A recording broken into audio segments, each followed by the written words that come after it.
In a cave outside the ancient city of Ephesus, 7 condemned Christians lay down expecting to die. Instead, they became the most famous sleepers in history. When they opened their eyes, the empire that once hunted them had changed. But what really happened in that cave? Did these 7 young men truly sleep for 200 years, that is 2 centuries?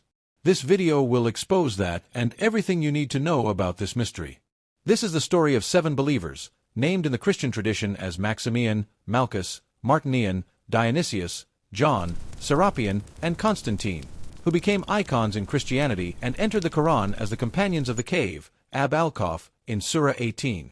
Across languages and centuries, from Greek homilies to Syriac texts, Latin chronicles to Islamic scripture, their tale traveled beyond its humble beginnings by the stone-sealed entrance to a cave near Ephesus.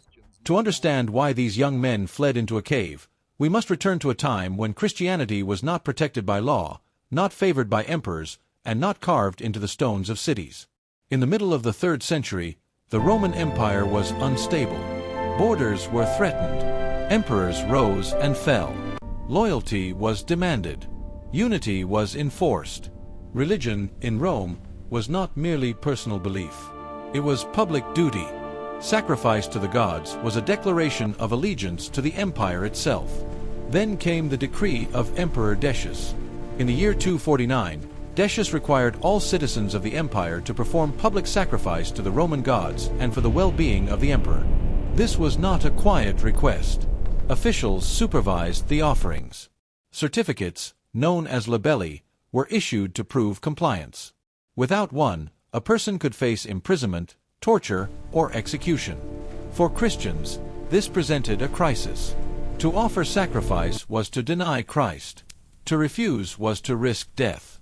In Ephesus, a prosperous city of temples, trade, and imperial authority, 7 young men are said to have faced that choice. Their names appear in different forms across traditions: Maximilian, Malchus, Martinian, Dionysius, John, Serapion, and Constantine. In some accounts, they were sons of noble families. In others, soldiers in imperial service. All accounts agree on one point: they refused to sacrifice. Refusal meant exposure. Exposure meant punishment. According to early sources, the young men fled the city and sought refuge in a cave on Mount Pion, overlooking Ephesus. The cave was remote, hidden among rock and scrub. It was not a place of comfort. It was a place of waiting. Waiting for arrest. Waiting for hunger. Waiting for death. Some versions of the story say the emperor learned of their hiding place and ordered the cave sealed. Stones were placed across the entrance. The intention, the texts suggest, was to let them perish quietly, cut off from the world. Inside the darkness of that cave, the young men prayed. They prepared themselves for martyrdom. They expected suffering. Instead, they fell asleep. Not the sleep of exhaustion alone, but a deep and enduring sleep. The texts describe it as peaceful. No struggle. No cry for help. No final farewell. Just silence. Outside the cave, history moved forward. The decades that followed reshaped the Roman world. Persecutions continued under later emperors, but something was changing. Christianity, once a small and vulnerable movement, continued to spread across cities and provinces. Then, in 313, Emperor Constantine and Licinius issued the Edict of Milan, granting tolerance to Christianity. Confiscated property was restored. Churches were built openly. Bishops gained recognition. The cross, once a symbol of execution, began appearing in public. By 380, under Emperor Theodosius I, Christianity was declared the official religion of the Roman Empire. Pagan temples were closed or repurposed. Christian doctrine shaped imperial law. The empire that once demanded sacrifice to many gods now affirmed belief in one. Nearly 2 centuries passed. In the early 5th century, during the reign of Emperor Theodosius II, the story continues. Builders or shepherds, the accounts differ, removed stones from a cave near Ephesus. Light entered the darkness. Inside were 7 young men. They stirred. They rose. They believed they had slept a single night. Unaware of the centuries that had passed, one of them, often identified as Malchus, volunteered to enter the city to buy bread. He carried coins minted under Emperor Decius.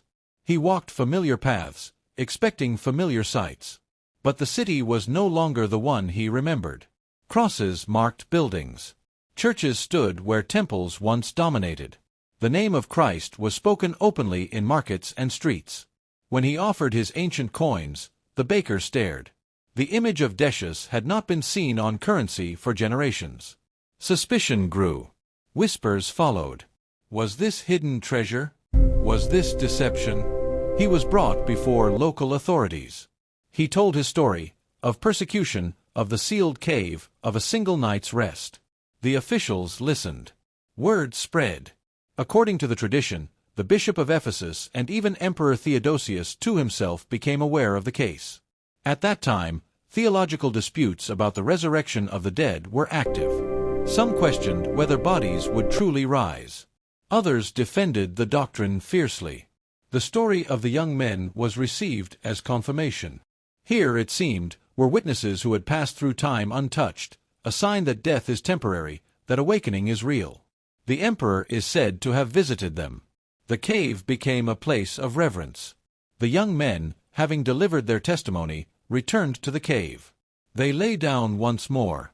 This time, they did not rise. Their bodies remained. The cave became a shrine. Pilgrims came. Churches were built nearby. The story spread beyond Ephesus, into Syria, into the Latin West, into homilies and sermons. By the 6th century, Gregory of Tours recorded their account in Gaul. In the Syriac world, Jacob of Serug preached about them. And in the 7th century, the Quran referred to them as the people of the cave, presenting their sleep as a sign of divine power and protection. Few stories cross religious and cultural boundaries so widely. But questions remain. The earliest detailed written accounts appear in the 5th century, around the time of the alleged awakening. No contemporary 3rd century Roman record mentions the sealing of such a cave. Archaeological evidence identifies caves venerated near Ephesus, but does not confirm a 2nd-century sleep. Some scholars suggest the narrative emerged during debates about resurrection, serving as a powerful illustration of bodily awakening. Others propose that a local legend grew over time, shaped by theological needs and pastoral encouragement. And yet, whether literal event or sacred narrative, the story endured. It endured because it spoke to fear, the fear that faith might be crushed by power. It endured because it answered doubt, the doubt that the dead will rise. It endured because it reversed the direction of history, turning condemned fugitives into honored witnesses. 7 young men lay down in a cave believing the empire would outlast them. When they awoke, the empire had changed. What happened in that cave remains a matter of belief, tradition, and debate. But the power of the story is undeniable. It reminds us that history moves in ways those living inside it cannot see. That what feels permanent may pass. That what seems defeated may endure. Whether they slept for 2 centuries or lived only in the hopes of later generations, the 7 Sleepers of Ephesus became a symbol that time does not always erase conviction. This is not merely the story of 7 sleepers. It is the story of a world that learned how belief could endure beyond the walls of a cave, beyond the edicts of emperors, and beyond the boundaries of time itself. To understand why a tale of 7 young men sleeping in a cave would echo through empires and across civilizations, you must first grasp what was at stake for the world that first heard their story. This wasn't a casual fable passed between storytellers for entertainment. From the earliest written forms in the 5th century, the account of the 7 sleepers became a touchstone in debates that shaped the very heart of Christian belief, especially the doctrine of resurrection, the promise that death would not have the final word. It was cited in Greek and Syriac sermons, transcribed into Latin chronicles, and eventually rendered into Surah Al-Kahf in the Quran under the title The Cave, Ab Al-Kahf, where the tale of the youths and their dog is told as a profound testament to faith enduring through time. Across cultures, their names and the details shift slightly, but the essence remains. These were believers whose refusal to renounce their faith became a narrative of divine vindication, a symbolic answer to a world struggling with fear, loss, and the question of what comes after death. For persecuted Christians in the Roman world, this story offered certainty where only uncertainty had reigned. When Christian communities faced the threat of execution for refusing to honor the gods of the state, their endurance, and the miraculous outcome of seeking refuge rather than martyrdom, came to stand for a deeper promise, that steadfast belief would outlast empires built upon fear. By the time the tale circulated widely through Syriac homilies, Greek hagiographies, and Latin martyrologies, the story had transcended its origins. It had become evidence in theological debates, proof that the body itself could be raised. That belief was not an abstraction, but something living, surviving through transformations that no single ruler could contain. Whether told in the grand halls of early Christian councils or whispered around fires in distant lands, the legend resonated because it posed the same question every believer eventually must face. When everything you fear is gone, when even time itself has passed, what, if anything, remains? To truly understand why 7 young men would risk their very lives by fleeing into a lonely mountain cave, we must return to the 3rd century Roman Empire, a world where Christianity was not a respected faith but a suppressed way of life under imperial law, where refusal to honor the gods of Rome was seen as refusal to uphold the stability of the empire itself. The year was AD 250. The Emperor Decius, newly ascended to power and determined to re-establish unity across the vast reaches of Rome, issued an edict demanding that every inhabitant of the empire perform sacrifices to the Roman gods and for the well-being of the emperor. Witnessed by magistrates and confirmed by official certificates, called libelli, this was not a mere religious act, it was a loyalty oath to the state. For many Romans this decree was a duty without question. But for Christians, bound by deep conviction to a single unseen God, it was an impossible command. Their belief forbade them to offer incense before idols or burn sacrifice upon pagan altars. To obey the edict would mean denying their faith. To refuse was to declare themselves enemies of Rome. Across the empire, the consequences were swift and severe. Those who complied received their libelli. Those who refused faced arrest, imprisonment, beatings, and even execution. In the port cities and provincial towns, local officials zealously enforced the edict, demanding sacrifice, burning Christian books, and condemning those who would not kneel before the gods of Rome. This was not fleeting tension, it was systemic pressure. The state asserted that pietas, the proper devotion to gods and ancestors, was essential to Rome's survival. Christians were accused of undermining this order by refusing to participate in shared rites. Many church leaders and believers paid for their refusal with their lives. Others recanted under pressure, returning to the community later with certificates purchased or procured to prove their compliance. Into this crucible of fear and forced decisions walked the 7 sleepers: Maximilian, Malchus, Martinian, Dionysius, John, Serapion, and Constantine, young men of Ephesus, some said to be linked with local officials or even serving in imperial service itself, yet secretly devoted to the Christian faith. When word came that Decius himself would enforce the sacrifice order in their city, the decision they faced was stark: perform the sacrifices to the Roman gods and live with the consequences for their souls, or stand by their faith and face the threat of death. In Ephesus, as in many cities, informants and accusers stalked the streets, Christian homes were searched, and any who hesitated were hauled before magistrates to explain their refusal. Faced with this reality, where refusing a ritual offering could mean brutal punishment, the 7 young men did the unthinkable. Rather than surrender their inner convictions, they chose to flee, deeper into the world of the unknown, into a cave on Mount Pion, seeking refuge in prayer and darkness rather than partake in what their conscience would not allow. So here, at the intersection of imperial power and personal belief, begins a story that would be carried through centuries and across cultures, a tale born not of tranquility, but of profound conflict, not of comfort, but of a faith forced into concealment and, ultimately, into the silence of stone. In every great story, the moment the human face meets the historical moment is where meaning and myth begin to blur. In the 3rd century, beneath the sun-baked skies of Ephesus, 7 young men stood at such a crossroads, and their choice would carry them out of the ordinary flow of life into legend. They were known by names that echo down the centuries in Christian tradition: Maximian, Malchus, Martinian, Dionysius, John, Serapion, and Constantine, names given in the Western tradition that would later shape how generations remembered them. These were not anonymous refugees. Many accounts depict them as young men of standing, connected to their city's life, possibly even serving in some official capacity under the Roman authorities, yet bound together by a faith that refused to bow to the deities of empire. When Emperor Decius' decree echoed through Ephesus commanding citizens to sacrifice to the Roman gods and prove loyalty to the emperor, the tension in the city reached a breaking point. Christians were hunted. Refusal was interpreted as subversion of the state. In that climate, these 7 made their choice. They gave away their possessions to the poor, a radical act of renunciation that announced where their hearts lay, and fled the city, seeking refuge on the slopes of Mount Pion, a rocky rise outside Ephesus. There, they found a cave and entered its dim recesses with nothing but prayer and each other.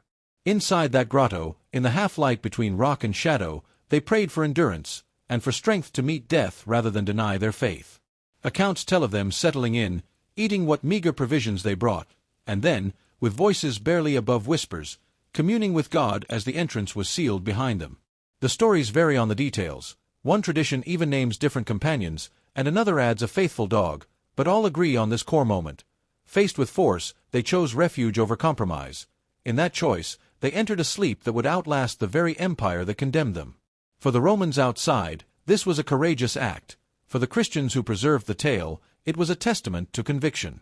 These young men were portrayed not as fugitives from punishment, but as witnesses to a faith that would not be coerced or confined.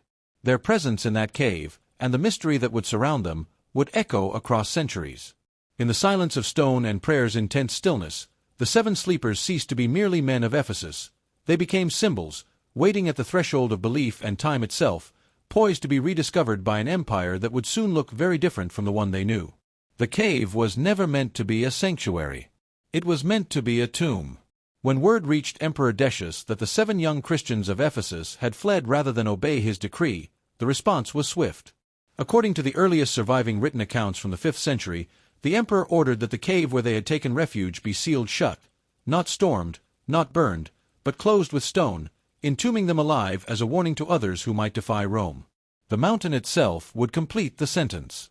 Workers rolled heavy rocks across the mouth of the cavern. The entrance narrowed. Light thinned. The last sliver of sky disappeared. Inside, the young men waited. Some traditions record that 2 Christians in service to the emperor secretly inscribed their names and the reason for their condemnation on tablets of lead, hiding them within the stones so that future generations would know what had happened there. Whether history or devotional embellishment, the detail appears in early Greek and Syriac versions of the story, a quiet act of preservation in the shadow of imperial authority. The 7 prayed. They did not expect rescue. They did not expect negotiation. In the stillness of the cave, hunger would soon arrive. Thirst would follow. Darkness would stretch endlessly before them. The empire had spoken. And then, according to the tradition that would echo through centuries, something astonishing occurred. They slept. Not the restless sleep of fear. Not the short collapse of exhaustion. The accounts insist on something deeper, a sustained, unnatural slumber that overtook them as the cave became silent. The torch died out. Breath slowed. Time, as they understood it, seemed to pause. Outside the sealed entrance, seasons turned. Decius' reign ended in 251 AD, cut short during battle against Gothic forces. Emperors rose and fell in rapid succession. Trebonianus Gallus, Valerian, Gallienus, the crisis of the 3rd century tearing at Rome's borders and stability. Persecution ebbed and surged again under different rulers. Generations were born. Generations were buried. The cave remained. Wind swept across Mount Pion. Rain struck the stones. Grass grew and withered. The memory of 7 condemned youths faded into rumor, then into silence. But history did not stand still. In 313 AD, more than 60 years after Decius' decree, Emperor Constantine and Licinius issued the Edict of Milan, granting legal status to Christianity within the Roman Empire.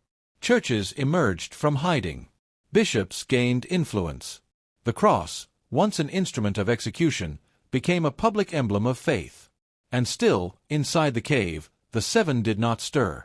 By 380 AD, under Theodosius I, Christianity was declared the official religion of the empire.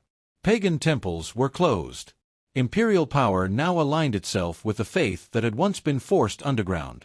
Nearly 2 centuries passed from the day the stones were rolled into place.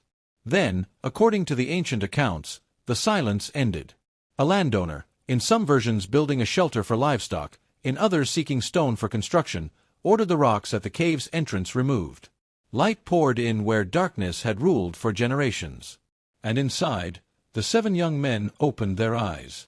To them, only a single night had passed. To the world outside, nearly 200 years had rewritten history itself. The stones had been moved. And time, somehow, had not claimed them. While the 7 lay motionless behind stone, the Roman world remade itself. When Decius issued his empire-wide order in AD 250, Christianity was still viewed with suspicion. A growing movement, yes, but one that refused participation in the sacred rituals believed to protect Rome's future. Loyalty to the gods was loyalty to the state. To reject sacrifice was to reject Rome itself. But the 3rd century did not belong to Decius alone. It belonged to upheaval. Civil wars fractured imperial stability. Borders strained under external pressure. Emperors rose in rapid succession, some ruling only months before falling. Authority, once unshakable, grew fragile. In that instability, ideas once suppressed continued to spread quietly through cities, trade routes, and households. Christian communities endured. Then came a turning point no one in that cave could have imagined. In AD 312, Constantine defeated Maxentius at the Battle of the Milvian Bridge. Ancient sources such as Eusebius of Caesarea recount that Constantine attributed his victory to the Christian God after seeing a sign associated with Christ before battle. Whether interpreted as vision or political calculation, the result was unmistakable. Imperial policy began to shift. In AD 313, Constantine and Licinius issued what is now called the Edict of Milan, granting religious tolerance throughout the empire and restoring confiscated Christian property. Christianity was no longer outlawed. Public worship was permitted.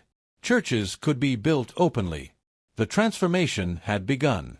Bishops, once fugitives, now advised emperors. Christian communities expanded with newfound visibility. Basilicas rose where gatherings had once been secret. The cross appeared not in hiding but in architecture and ceremony. Yet the most dramatic declaration would come decades later.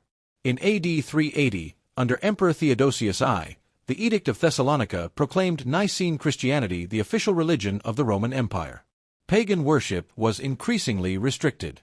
The empire that once demanded sacrifice to Jupiter and Mars now upheld the Creed of Nicaea. Temples closed. Altars fell silent. The language of imperial power changed. And still, the cave remained undisturbed. Nearly 200 years had passed since the young men of Ephesus fled persecution. In their time, Christians whispered prayers in private homes, uncertain who might betray them. In the new empire, Christianity shaped law, education, and imperial identity itself. The irony is striking. They escaped an empire that hunted them. They would awaken in an empire that honored their faith. But history's transformation was not only political. It was theological. As Christianity grew, debates intensified.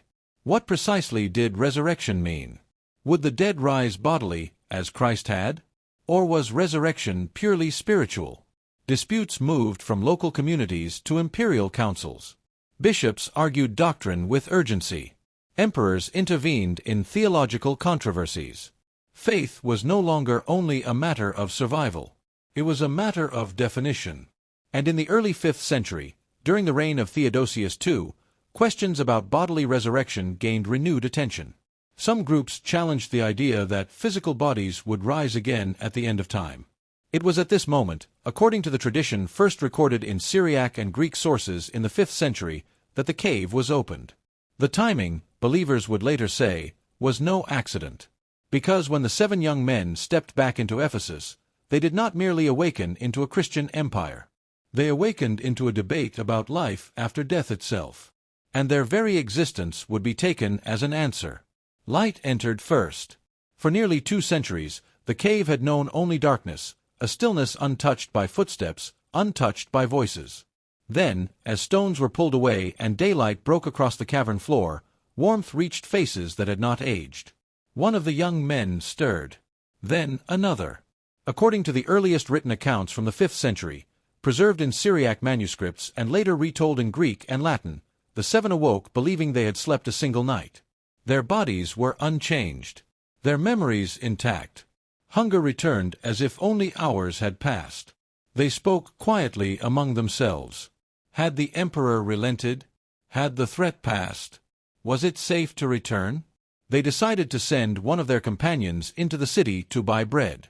Most traditions identify him as Malchus. He stepped cautiously from the cave and descended toward Ephesus, expecting tension, patrols, perhaps informants scanning the streets. Instead, he encountered something unfamiliar, something so ordinary to the people around him that they no longer noticed it. Crosses, carved above doorways, displayed openly in public spaces. Symbols that, in his time, would have meant accusation or arrest were now visible without fear. He walked further into the marketplace. The city's layout was familiar, yet altered. Buildings repaired. New structures standing where older ones once were. The sounds of commerce filled the air, but something about the rhythm felt different. When Malchus reached a baker's stall, he offered coins from his purse, silver pieces bearing the image of Emperor Decius. The baker paused. The coin passed from hand to hand. Murmurs rose. These coins were ancient, relics from a ruler long dead. To the people of Ephesus in the 5th century, Decius belonged to history. His reign had ended generations ago. Suspicion followed. Was this young man claiming to have discovered hidden treasure? Was he mocking the authorities? Had he uncovered some forgotten hoard buried from a distant past? He tried to explain. The emperor had sealed them in a cave. They had hidden only the night before. He spoke the name Decius as if it still commanded fear. But Decius had died nearly 200 years earlier. Malchus was brought before local officials, some accounts say before the bishop himself. The coins were examined. His story repeated. The confusion deepened. He insisted that he and his companions were fugitives from persecution. Yet persecution under Decius belonged to another era. Word spread rapidly. The bishop, astonished, accompanied Malchus back to the cave along with a growing crowd. There, in the half-light of the reopened entrance, the remaining 6 young men waited. They told the same story. They remembered the decree, the flight, the sealing of the cave. They had gone to sleep under sentence of death. Now they stood in a Christian empire. The reaction was not disbelief alone, it was awe. For believers of the time, this event arrived at a moment when arguments about the nature of resurrection were pressing. Could bodies truly rise again? Could God preserve flesh beyond decay? Here stood 7 living testimonies. Men whose emperor had vanished. Men whose generation had turned to dust. Men who appeared untouched by the centuries that had transformed Rome itself. News traveled beyond Ephesus. It reached the ears of Emperor Theodosius II, ruler of the Eastern Roman Empire from AD 408 to 450. An emperor now presided over a Christian state. And he was about to hear that 7 young men had awakened from the age of persecution into his own. By the early 5th century, the Roman Empire was no longer debating whether Christianity would survive. It was debating what Christianity meant. Under Emperor Theodosius II, who ruled the Eastern Roman Empire from AD 408 to 450, theological disputes moved from quiet scholarly exchanges into matters of imperial concern. Councils were convened. Creeds were defended. Bishops argued over doctrine with urgency that carried political consequences. Among the questions circulating in this period was one both ancient and immediate. Would the dead rise bodily?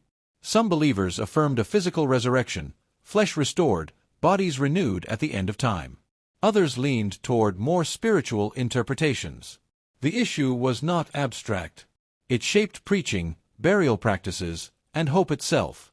Into this climate came astonishing news from Ephesus. 7 young men claimed to have fallen asleep during the reign of Decius, nearly 2 centuries earlier, and awakened unchanged in the present age. The story reached the imperial court. According to the 5th century accounts preserved in Syriac and Greek sources, Theodosius II responded with deep interest. The emperor who governed a Christian empire now confronted what many regarded as visible confirmation of resurrection hope. In the retellings, the meeting is described with solemn intensity. The 7 recounted their flight under Decius, their prayer in the cave, their belief that only one night had passed. They bore no marks of age. They spoke of a persecuting emperor whose name had long been consigned to history. For those present, the symbolism was unmistakable. Here stood men preserved beyond the span of normal life. Here stood bodies untouched by decay despite the passage of generations. In the narrative tradition, their existence was received not merely as marvel, but as testimony. The emperor listened. The bishop affirmed. Crowds gathered outside the cave. And then, as the story continues, the moment that defined the legend unfolded. This time, there would be no second awakening in history's present age. Their sleep resumed, but now it carried meaning shaped by centuries of reflection. In Christian interpretation, their first sleep mirrored death, their awakening anticipated resurrection, their final rest awaited the last day. The cave that had been intended as punishment became a site of pilgrimage. Shrines arose. Their memory entered liturgical calendars. In the Christian West, Gregory of Tours would later record their story in the 6th century, ensuring its transmission across Latin Europe. In the East, Syriac and Greek homilies preserved their account. Their names were recited in devotion. And beyond Christianity, the story crossed into Islamic tradition. After bearing witness to what they believed God had done, the 7 returned to the cave. They lay down once more, and they died. Delegations traveled. Clergy gathered. The emperor himself is said to have journeyed to Ephesus to see the young men. In Surah 18 of the Quran, revealed in the 7th century, the companions of the cave are presented as young believers who sought refuge in a cave, where God caused them to sleep for many years as a sign of divine power. The Quranic account does not specify their number definitively, noting that only God knows their exact count, yet the core motif remains: faith preserved across time as testimony. Few stories move so seamlessly between civilizations. Few legends are claimed by multiple religious traditions. Yet the 7 sleepers did. But as their veneration spread, another question persisted, one that would confront historians centuries later. Was this a literal event recorded in memory, or a theological narrative shaped during a moment of doctrinal tension? To answer that, we must follow the trail of manuscripts, archaeology, and scholarly debate. The cave at Ephesus did not remain a local memory. It became a crossroads of civilizations. The earliest full written versions of the story appear in the 5th century, in Syriac manuscripts circulating in the Eastern Christian world. From there, the account moved into Greek homilies, where bishops used the 7 sleepers as examples of endurance and as witnesses to bodily resurrection. Their names were repeated in sermons. Their vigil in the cave became a metaphor for the grave awaiting the final day. By the 6th century, the story entered the Latin West through the work of Gregory of Tours, the influential Frankish bishop and historian. In his Glory of the Martyrs, Gregory retold their account for audiences far from Asia Minor, embedding the legend within the developing Christian identity of medieval Europe. Churches dedicated to the 7 sleepers appeared in various regions. Feast days were established. Pilgrims sought the cave near Ephesus, which became a sacred site layered with devotion. Archaeological remains near Ephesus, including a complex of tombs and inscriptions dating from late antiquity, suggest that the cave area was indeed venerated by the 5th and 6th centuries. While archaeology does not confirm a 200-year sleep, it does confirm that believers gathered there, prayed there, and built in honor of what they believed had occurred. But the story did not remain confined to Christian tradition. In the 7th century, it appeared in the Quran, in Surah Al-Kahf, the cave. The Quranic account speaks of young believers who sought refuge in a cave to escape persecution, where God caused them to sleep for many years before awakening them as a sign. The text refrains from specifying their exact number, noting that people will speculate, 3, the 4th their dog, 5, the 6th their dog, but ultimately affirms that knowledge of their true number belongs to God alone. The presence of the dog, often named Kitmir in later Islamic tradition, becomes a distinctive element in Islamic retellings. Yet the central message aligns strikingly with earlier Christian versions: divine preservation across time, a sign for those who question resurrection. This cross-cultural transmission is extraordinary. A story born in the landscape of Roman Asia Minor traveled through Syriac Christian communities in Mesopotamia, Byzantine theological discourse, Latin medieval Europe, and into Islamic scripture. It survived translation, doctrinal shifts, political upheaval, and the rise and fall of empires. Few narratives from late antiquity achieved such breadth. And yet, despite its wide acceptance in devotional life, the historical foundation of the event remains elusive.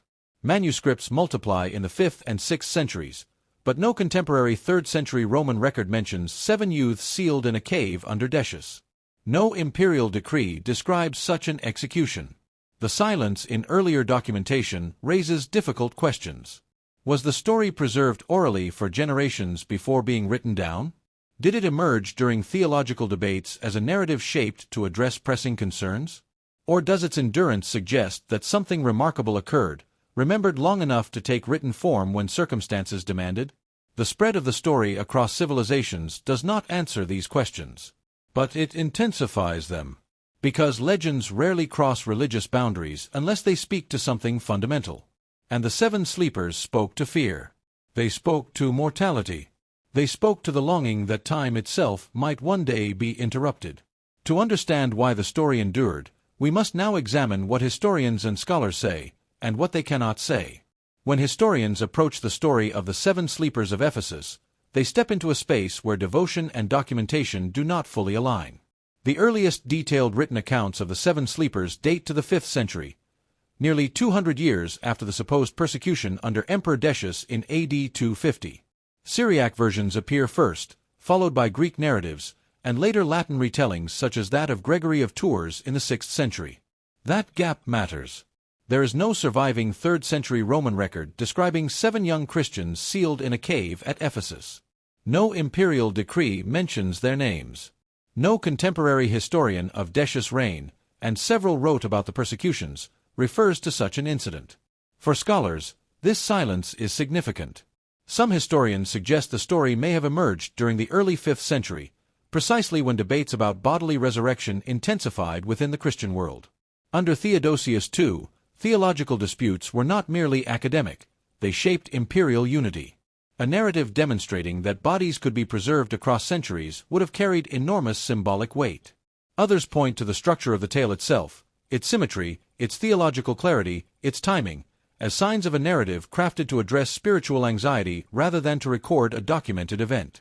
The motif of miraculous sleep appears in other ancient traditions, though rarely with such precise historical framing. And yet, dismissing the account as simple invention does not fully explain its rapid and widespread acceptance.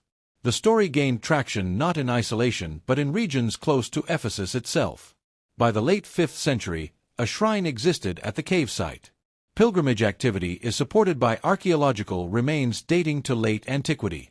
Inscriptions and burial structures indicate that Christians venerated the location as sacred. In Christian interpretation, their first sleep became a living metaphor for death itself, a temporary rest awaiting awakening. In Islamic tradition, the companions of the cave became a sign that divine power exceeds human calculation, that God preserves whom He wills across spans of years beyond comprehension. Across traditions, the core message resonates. History is not fixed in one direction. Power shifts. Persecution fades. Belief survives. Will faith endure when the world turns against it? Can bodies broken by time be restored? The 7 sleepers offered an image, 7 young men stepping from darkness into a world reborn that embodied hope in tangible form. The empire that condemned them vanished. The emperor who sealed them into stone became a footnote in chronicles. Yet their names, Maximian, Malchus, Martinian, Dionysius, John, Serapion, Constantine, are still spoken. In the end, the story of the sleepers is not only about time passing. It is about what survives when time does.